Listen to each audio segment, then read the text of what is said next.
안녕하세요. 가이소 코리아오ရောက်နေတာပါလို့ထင်လားမဟုတ်ပါဘူးရန်ကုန်မှာရှိတဲ့ကိုရီးယားဆိုင်တွေမှာလုံးဝနာမည်ကြီးပြီးတော့ customer review အကောင်းဆုံးဖြစ်နေတဲ့ကိုရီးယား food lover ကိုအလဲရောက်နေရပါရှင်ခိုင်တို့နာမည်ပဲရေမရောတဲ့ foodie ကစစ်စစ်ပါကျမဒီကိုရီးယား food lover ကိုစပြီးတော့လောက်တော့ရောက်ခမပေါ့နော်အမရောက်ခမကိုရီးယားလူမျိုးကပဲသူကိုယ်တိုင်ပဲ sauce တွေအကုန်လုံးလုပ်ပြီးတော့သူ့ရဲ့နီးတွေကိုပေါ့နော်အခုလက်ဒီအဲ့ recipe တိုင်းပဲအမတို့တွားတာပေါ့ကောင်းတာအရင်ဆက်လားဆိုလည်းမဆက်ပြင်အဲ့တော့တောက်လို့ကောင်းတယ်အဲ့ EB လေးပေါ့ကနန်းငပြားရေးစိမ်းအငန်အရသာလေးနဲ့စိတ်စိတ်လေးအဲ့လိုမျိုးလေးစားတာဒါအကောင်းဆုံးပဲ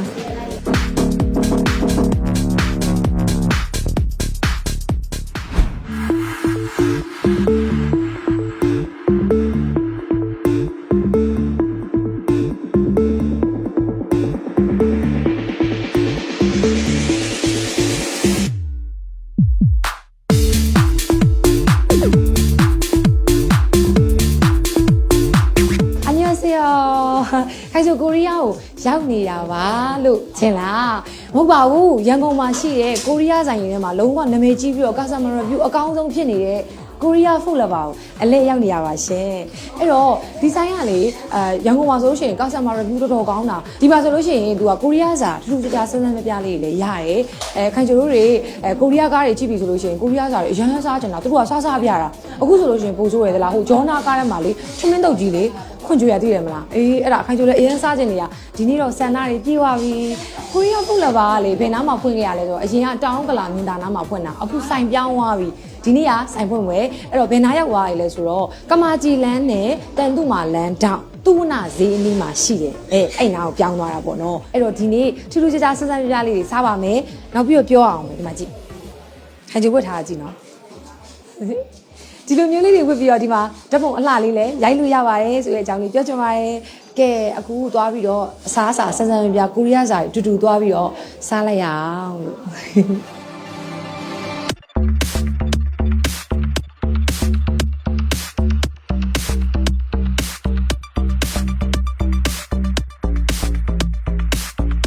ကဲခင်ဗျာစားရတော့မယ်ဒါဝင်ချင်းမှာကောင်တာလေးပေါ့နော်စားကြရင်အများကြီးမမလည်းမင်္ဂလာပါညီမလေးဟုတ်မမမိဆက်ပေးရအောင်မယ်ဟုတ်ကဲ့ဟုတ် MC ခေါ်လာပြီ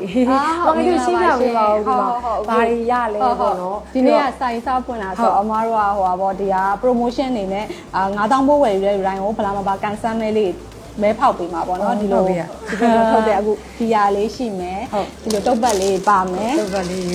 လိုမျိုးလေးဟုတ်ကိုရီးယားပတ်စံအိတ်လေးတွေရဲ့သူ1000တန် gift voucher လေးလည်းရှိပါတယ်ဖွင့်ပွဲနေ့ပဲမဟုတ်ဘူးတပတ်ပေါ့နော်ဖွင့်ပြီးတော့တပတ်ဖွင့်ပြီးတော့တပတ်ဆိုအဲ့ပေါ့နောက်ပိုင်းလေးအဲ့လိုမျိုးလေးများများလုပ်ပြပါလို့တောင်းဆိုခဲ့ရှင်ပဲခိုင်ကျိုးနာမည်ပဲရေမရောတဲ့ foodie ကစစ်စစ်ပါကျမဒါကိုရီးယား food lover food lover တော့ကဲမတို့စီမှာနာမည်ကြီးနေရတယ်လို့ကင်ချီဝယ်လို့ရရင်နောက်တခြားအမေအများကြီးဝယ်လို့ရရင်ပြောတယ်ဟုတ်တယ်တစ်ချက်လောက်ခိုင်ကျိုးပြပေးပါဒါကြတော့ဟိုငရုတ်သီးပုံပေါ့နော်ကိုရီးယားငရုတ်သီးပုံအစ်စ်တွေရမယ်ဒီမှာလေဒါကြတော့ပဲခောက်ဆိုတဲ့အနှစ်ကလေးပေါ့နော်ဒါကြတော့ဟိုကိုရီးယား coffee ပေါ့နော် Messing coffee ဒါကြတော့ရင်းဟင်းရလောက်တဲ့ဟာဒါကြတော့ထမင်းပေါ်မှာဖြူစားကြတာပေါ့ဒါကြိုက်တယ်ဒါကြဟိုထမင်းလေးနဲ့နှိပ်တာထမင်းနဲ့နှိပ်ပြီးတော့စားလိုက်အောင်ဒါကြတော့ပဲငပြားရေကိုရီးယားနဲ့ပတ်သက်တဲ့အစားအစာလုပ်တာတွေအစုံရတာဒီဟုတ်ဒါကတော့ westlet လုပ်တဲ့အခါကျရင်သုံးတဲ့ဟာလေးဒါတည်းကျရင်ရုပ်အိမ်ရှင်မတွေကလက်တွေ့အိမ်မှာစမ်းသပ်ကြည့်ကြရလေဟုတ်တယ်စမ်းလို့ရပြီဒီမှာနော်ဒါကိုရီးယားကစ်ချင်းလိုပဲစုံနေတာမျိုးဖို့ဆောင်ကြီးလို့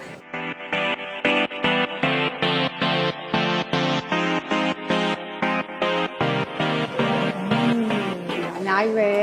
အမစားကြည့်ကြကြီးရဲမှာကင်ချီအများကြီးတွေ့ကင်ချီကအစုံရှိရပေါ့နော်အစုံရှိရအမဘာလေးတွေရှိရလဲမိတ်ဆွေအဓိကကျတော့မုံညင်းရှိရပြီးတော့မုံလာဦးရှိမယ်ပြီးတော့တခွားသေးရှိမယ်ကျွတ်နဲ့လေကျွတ်နဲ့ဟုတ်ဒါကကြက်တော်မိတ်ကျွတ်တော်မိတ်ကမစားဘူးသေးဘူးဒါကကြတော့ဟိုကိုရီးယားမျိုးစည်းနဲ့စိုက်ထားရပေါ့နော်မုံလာဦးဒီမှာမှ9မျိုးစုံ9မျိုးအစုံလည်းရှိရသူကကြတခွားဒီအကုန်လုံးပေါ့ဟုတ်တယ်ကြက်တော်မိတ်တို့ဟိုမုံလာဦးတို့မုံညင်းတို့အကုန်လုံးဒီထဲမှာထည့်ထားတယ်သူ့မှာပါဝင်တဲ့ပစ္စည်းရပေါ့နော်တစ်ခုနဲ့တစ်ခုမတူဘူးအဲကြောင့် sauce ကိုလည်း9မျိုးဆိုရင်9မျိုးလုံးကအရသာလုံးဝမတူဘူး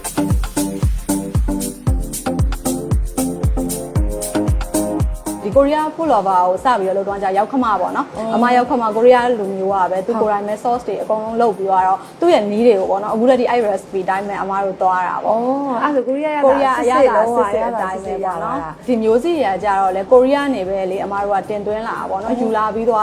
ပြုံးလင်မှာခြံမှာစိုက်ပြီးတော့မှရန်ကုန်တစ်ခေါက်ပြန်ပို့ရန်ကုန်ရောက်တော့မှပြန်ပြီးတော့ဒီကဝန်ထမ်းနေနေပေါ့နော်ပြန်ပြီးတော့ထုတ်လုပ်တာပေါ့ဒါကြတော့ sauce မပါဘူးပေါ့ဒါကကြတော့ sauce ပါတယ်ငါးသားပြလေးပါပါတယ်အိမ်မှာ ready made စကားကြည့်နေထမင်းတုပ်နေစားဖို့ရဒါကြီးပြန်ကြရင်ဝယ်သွားမယ်နော်ထမင်းတုပ်အခုမှလည်းရှိသေးတယ်ခုဘက်တက်တော့နော်ဒါကြတော့ဝက်ဆလက်နဲ့အတူတူတွဲစားရအောင်ပေါ့နော်ဆက်လက်ရွာငရုတ်သီးစိမ့်လေးပေါ့အဲ့ဒါလေးပါဒါကြတော့ဝက်ဆလက်ဒါဆိုလို့ရှိရင်သုံးတက်တာအထူပေါ့နော်အထူကတော့ကင်စားရစိုင်းလေးမှလည်းကင်တယ်ဒါလေးကကြတော့အမားတို့ခဏန်းငပြာကြီးစိမ့်ပေါ့နော်ကိုရီးယား food lover ခဏန်းငပြာကြီးစိမ့်ဒါကိုရီးယားအရသာစစ်စစ်ပေါ့နော်ပြီးတော့လို့ရှိလို့ရှိရင်ဒါကြခဏန်းအဆက်တုပ်ပေါ့နော်ပတ်စကျန်တော့အမားတို့ကonline only ပဲရောင်းရကနေပြီးတော့အခုလိုမျိုးပေါ့နော်စိုင်းမှာဝယ်စားလို့ရအောင်သုံးတက်သားလေးရှိမယ်300 gram ပါတော့မှ12000အဲ့12000ထဲမှာဒီဟာပါမဲသားဆိုလည်းအချိုအဆက်ကောရမယ်ဒါကြတော့ကြက်သားပါအများကြီးပဲမဟုတ်စီမှာဟုတ်တယ်ဟုတ်ချက်သားညှက်ထားတာဟုတ်တယ်ဟုတ်တစ်ချက်တော့လည်းရှိရပေါ့နော်ဘိုက်တောင်စားလိုက်မနဲ့ပြောနေတယ်ဒီမှာလေတော့ကိုရီးယားမိဖို့ကြောင့်လေးတိုင်းပဲနောက်ပြီးတော့အိမ်မှာစကားကြည့်နေညပိုင်း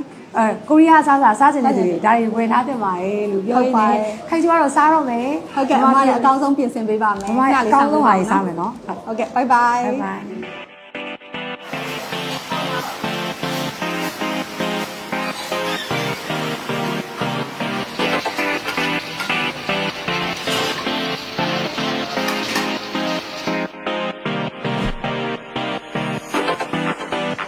ကဲကိုရီးယားကားရဲ့အစားအစာတွေစားအောင်ဒီမှာဆိုရှင်ဦးရဲကြီးကဟင်းဒါတောက်ချင်စရာကြီးကြည့်လိုက်တာနဲ့သဘောကျသွားစေရမယ်ကြည့်လိုက်ကိုရီးယားချင်းချင်းတော့နောက်ကျန်တာကတော့ခိုင်ကျုံမာထားတာကဝက်ကုတ်သားအချို့ဒါလေကြည့်လိုက်ပါအောင်စားကြည့်ကြကြီးဒီကောင်ကကြတော့ကနန်းဟိုမှာအဆက်တော့ဒီကောင်ကကြတော့ကနန်းငမြကြီးစိမ်း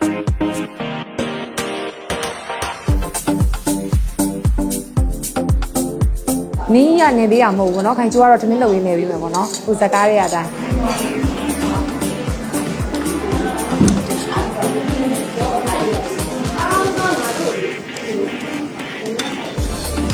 ကောင်းတာအရင်ပဲ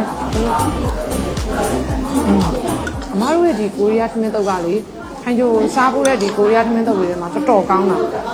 ဘာမှအပြည့်ရမလို့ငန်းနေရမျိုးလည်းမရှိဘူးချုံနေရမျိုးလည်းမရှိဘူးပေါ့ငန်းရတာအကုန်အတော်ပဲအင်ချီကြီးကကြီးနဲ့တောက်ချင်ကြတယ်။အိုပဲပြလေးနဲ့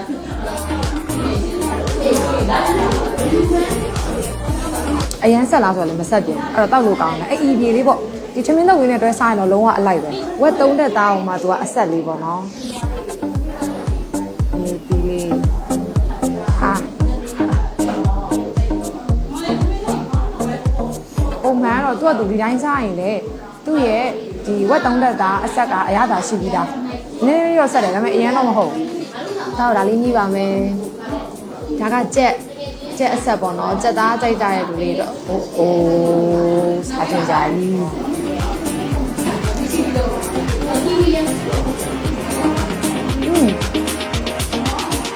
ကျက်စက်ကလေတော်တော်ဆောင်းကောင်းလာတော့ကျက်စက်စားမလားဝက်စက်စားမလားဆိုတော့ဒီကကြက်သားဆက်တဲ့တောင်စားမိမယ်ထင်တယ်တော်တော်ဆောင်းလို့ကောင်းတယ်ကြက်သားဆက်က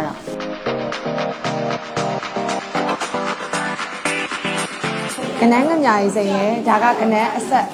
တုတ်ထားတာလေးပေါ့ဒါလေးနဲ့နာမည်ကြီးရဲ့ဒီနှစ်ခုတစ်ခါတည်းခိုင်ကျလက်အိတ်နဲ့ရှယ်ဆွဲမယ်ပေါ့နော်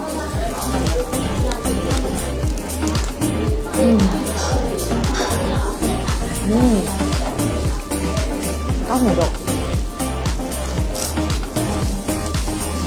ကနန်းတော်တော်လက်တယ်တော့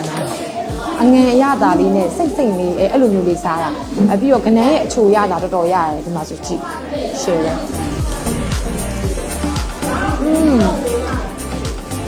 အားလေးစားမယ်ပေါ့နော်ဒီကောင်ကတော့တုတ်ထားရတယ်အဆက်မြည်ကြည့်မယ်နော်ဒ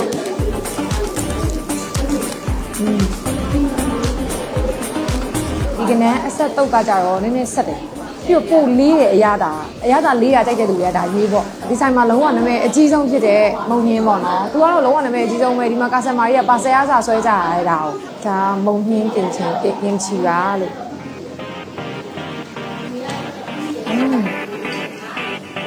ဒါအကောင်းဆုံးပဲ အချင်းရတော့ဆက်ဟောဒါအကြိုက်ဆုံးပဲခိုင်းလို့အကုန်လုံးကတော့သူ့အနေနဲ့သူရတာကြီးကကောင်းကြတယ်တို့ပေမဲ့အကြိုက်ဆုံးဆိုတော့ရှိရပါတော့ခိုင်းလို့အကြိုက်ဆုံးကတော့သမင်းတော့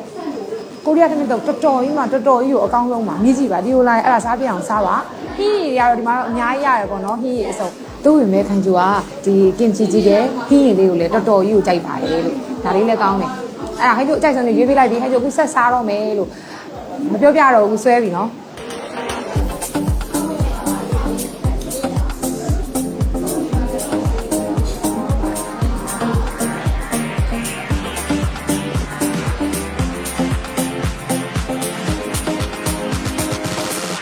ဒီဆိုင်ကလေ customer တွေတော်တော်များများတော့သိပါတယ်ဘာလို့ဆိုတော့သူက online မှာလည်းနာမည်ကြီးอ่ะ customer review တွေအရန်ကောင်းတယ်ကိုရီးယားဆိုင်ရင်ထဲမှာဆိုလို့ရှိရင်ခိုင်ဆိုပြောကြမလို့အောင်ဒီဗီဒီယိုကြည့်လိုက်တဲ့သူအားလုံးသိမှာပါနာမည်ကြီးရဲ့ကိုရီးယားဆိုင်တစ်ခုပြီးတော့အရသာရန်ကောင်းဆိုတဲ့ review တွေအများကြီးသူ့လိပ်စာပြောင်းသွားပြီအရင်တော့ခိုင်ဆိုလို့မြင်တာဘက်ကအခုမဟုတ်တော့ဘူးဒီမှာကဘယ်လိပ်စာလဲဆိုတော့ T4 ကမာကြီးအိမ်ယာသူဝနာစီသူနာစီမှတ်တိုင်ပေါ့နော်အဲ့ကားမှတ်တိုင်အနီးတန်သူမာလန်းနဲ့ကမာကြီးလန်းတောင်သင်ငန်းကျွန်းမှာရှိသွားပါပြီတော့အဲ့တော့ဆိုင်လေးကိုလာပြီးတော့အားပေးလို့ရတယ်ဆိုတဲ့အကြောင်းလေးပြောရင်းနဲ့ဟိုင်ဂျိုတော့ပြန်ပြီးကိုရီးယားကဘာကြီးကနေတက်တာ